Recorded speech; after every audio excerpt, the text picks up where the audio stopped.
the way we believe. Therefore, the words that come out of our mouths, the times we failed, the times we've had to apologize.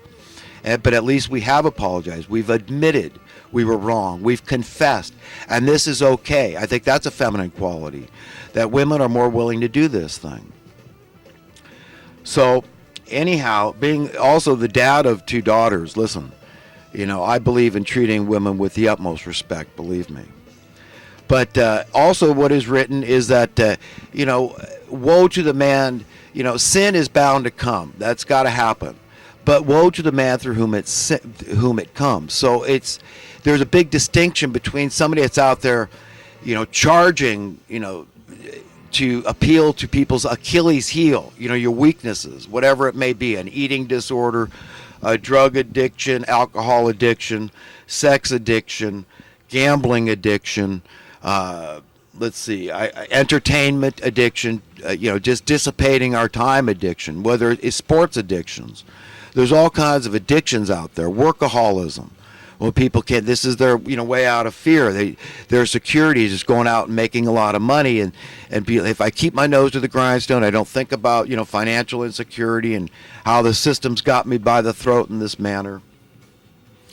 But anyhow, I think I want to move on now about some things I heard on the Alex Jones show this past week in current events, the Oregon standoff and how that has unfolded. But to finish up on this point, I also want to apologize for flipping the bird to the camera. When I was uploading the video and I reviewed that, and I saw what a powerful statement that was, and how unlike me it is, how unbecoming, and how it's not really who I want to be. And I would like to apologize to Judge Milian, because I think she's a wonderful woman. I think she's very smart and she's very beautiful. And one time I remember a case where she actually called a woman. She gets passionate, and she called a woman an elitist. And I'd never heard a judge say that to somebody, but I really admired that. I really appreciate it. So, I know that she's a landlord. So, in my opinion, she should recuse herself from any suits that involve a landlord-tenant dispute for that reason, because I think that there is a conflict of interest, because she can't help but be somewhat swayed by her own experience as a landlord. She says she's been a tenant too, so she's been on both sides of the aisle. I get that, but you see, does she understand all the dynamics? Has she ever gotten a real estate license, for example, and learned the ins and outs, learn what they actually teach these people, how they can prepare them to be vulture capitalists and scavengers, and look forward to causing chaos in the industry because they could take advantage of it and go out and get bargain basement deals on foreclosures, these anti-arm's length transactions. And how the industry is subsidized by the government, how there's no end in sight. How it would make a lot more sense, call me a communist if you will, but I'm really just an egalitarian. But it'd be a lot cheaper if the government, okay, that's we the people, right, just bought poor people houses. It would make a lot more sense, because at least the tab is once and done and paid for. But to subsidize the landlords in perpetuity, it just exacerbates the problem. It's a form of market manipulation. I mean, let's just be honest. It causes the prices to go up. People get soft and cushy, these landlords. Say, well, the government's handing it out. Why not take it? I get it. Anybody can get it. Rich dad gets it. I mean, that guy gets untold millions from the government. So when Alex Jones has him on the show and he wants to say something positive about this guy, say, look, confront him about this stuff, which to me leads into this thing about Donald Trump. And, are his feet being held to the fire? Like some of the callers that call in, on the Alex Jones show are making some profound comments about, confronting him on some of these issues, on, what's his stand on eminent domain, for example. And does he believe it's okay to have hanky-panky going on, just because, you're a rich guy or something? And, these are things he needs to be confronted about. And I don't see anybody doing it, because they're a little bit intimidated, knowing for one thing that Alex Jones is a big supporter of him. And he's the hand that feeds his reporters, and we should all understand that. He can't help it. I mean, his reporters can't. I'm not calling them sycophants. I get it. I mean, I know I've done some at least inadvertent subconscious bootlicking to my bosses through the years. We do it. Bosses should be cognizant of it and be sensitive and be careful not to make their employees, their servants,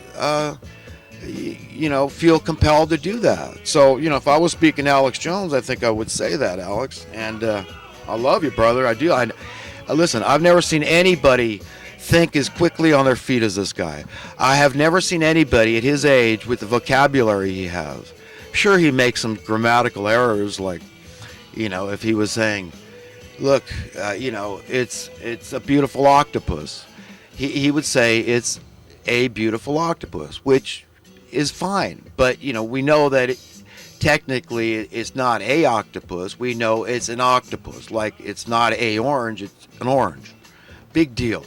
Okay? That's not an issue. But he's got a better vocabulary. I have looked up countless words that I've heard on that show out of the mouth of Alex Jones. I could write an entire book on Alex Jones quotes. And I have great respect and admiration for the man. I don't know anybody that would trade places with him. He's really in the hot seat. I know his life is in danger. Anybody that speaks truth to power, their lives are in danger. The only saving grace he has is that they are somewhat intimidated by him and the people that listen to him. And you don't have to agree with everything he says. Obviously, I don't. You can hear me right now. I mean, probably the biggest disagreement I've ever had with him is on wages. I just believe that, look, we need checks and balances in order to have sound currency. And and part of that, it would be wage adjustments. We shouldn't need wage adjustments, and it should be a two-way street. In other words, if we had sound currency, a wage adjustment could just as easily go the other direction. In other words, a cut in wages, because you don't need so much wages because your currency is going up in worth. You see, that's what happens under sound currency. It's called the rules of supply and demand. And that's the way it works. It's called free market, and it's called capitalism, and it involves competition, and it involves risk.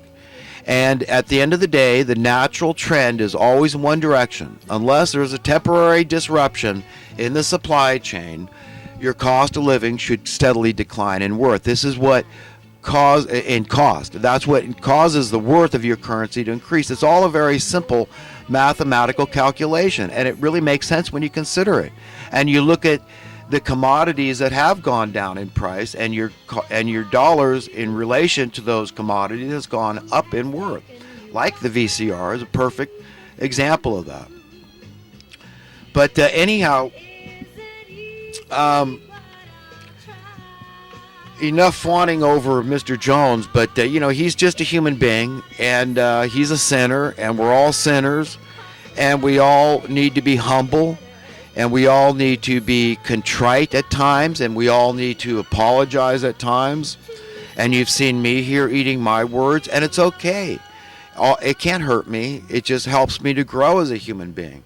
This incident I had driving recently, here's just the last kicker about that, if anybody's been following the saga. But one of the first things I did is I went by my insurance agency here in Chico, California, AAA. They call it California State Automobile Insurance here, but I walked up to the counter to explain myself. I brought the citation, and of all things, the receptionist, the insurance agent there, young woman, looked like she was in her 20s, she actually told me, and I'm sure it's all right that I divulge this information publicly, but she confided, because there's nothing to feel guilty about. I mean, look, you could swerve around a pothole, and it could be construed, misinterpreted as weaving, and you were drunk. I mean, if somebody's behind you is just, look, they just got on a kick that, they saw something, and now they're really anti drunk driving, or, driving compromised, whatever it is, driving recklessly, whatever they think, we have to give them the benefit of the doubt and assume that they're calling because they really think that there could be an issue and that they might be saving somebody from getting needlessly harmed. I get that, I really do. So I apologize. I had been driving a little cocky. I admit that. It's in my nature. I've been like that since a teenager. I've always said that, I still feel at this day, at 57 years old, I still feel in a lot of ways like a teenager. And, in some ways that's good, but in other ways you can see it kind of hurt me a little bit with the driving thing. But anyhow, here's the thing. It's nothing to be ashamed of. The woman, she had gotten the exact same citation, okay? Much younger than me. And this is the first time in my life I've got a citation like this, so that's pretty good. In retrospect, when I think of all the times that I've swerved around potholes and driven, so I straddled the ruts in the road, and I was driving conspicuously on purpose to get the driver behind me attention if I felt they were following too close, where I might, do something to grab their attention and swerve around a bicyclist a little more in a jerking fashion than I might otherwise do. But here's one last thing. The man that gave me the driving exam, the actual driving behind the wheel, very nice fellow at the Department of Motor Vehicles here in Chico, he told me he had gotten one of these citations. So I felt much relieved, and I think that both people enjoyed the opportunity to put my mind at ease, because they had been through this and they knew what a stigma it was and how I felt. It's a very humiliating experience, believe me. But it can't hurt me. So that's where I got off on talking about this and apologizing to everybody that I hurt, because I never mean to offend anybody. It doesn't do any good. It just causes more animosity. This is the whole thing. I remember hearing this quote from the Alex Jones show about, crashing through the lies and disinformation and shattering the left-right paradigm. But I think that, they need to practice more what they preach and realize that, look, if there's a good Democrat, great, because the last great Democrat I remember was JFK, and the next one after that, that was as close, I think, was Jimmy Carter. And I know that he was weak on a lot of issues, but look, the establishment didn't like him. They didn't like him going to the gas rationing, not letting them manipulate the gasoline prices upward and raising our cost of living and getting this whole chain reaction inflation, because even energy costs are part of the chain reaction inflation thing that I get into. But mainly it's going to affect things like your labor cost, okay? Because if your landlord, if your mortgage holder who you got to buy your house from, or if the tax appraiser, tax assessor is raising your cost of housing, the roof over your head, you've got to pass it along. I mean, this is a no-brainer. This is why people have got to understand a cost of living adjustment is warranted. It's reasonable. If you don't give a cost of living adjustment when your cost of living is going up, then there's no difference, mathematically speaking, than if you gave them a pay reduction. So yes, I'm against perpetual pay reductions. I mean, this is accepting social Darwinism. This is accepting the degradation of our standard of living. Why should we? Where's the progress in this? This is accepting homelessness, abject poverty. This is accepting all this stuff, survival of the strongest. And it's wrong. It's patently wrong. And there's no way to condone it, but by being, the tacit approval is by saying, well, this is okay. It's like opening the door to inequality. Once you crack that door open, it's much easier for the flood to come in. And you've got no standing when it comes to other people that want to stretch the boundaries of inequality even further. And this is the whole thing about immorality and unethical behavior, is that once you crack the door open, you say, well, a little bit's okay. Then who are you to say it's not okay to stretch it over here? I mean, we should all understand it's not about judging one another. And, people have no right to judge me because of my Puritan views, because I have conservative views. Consider my motive. Consider, am I genuine?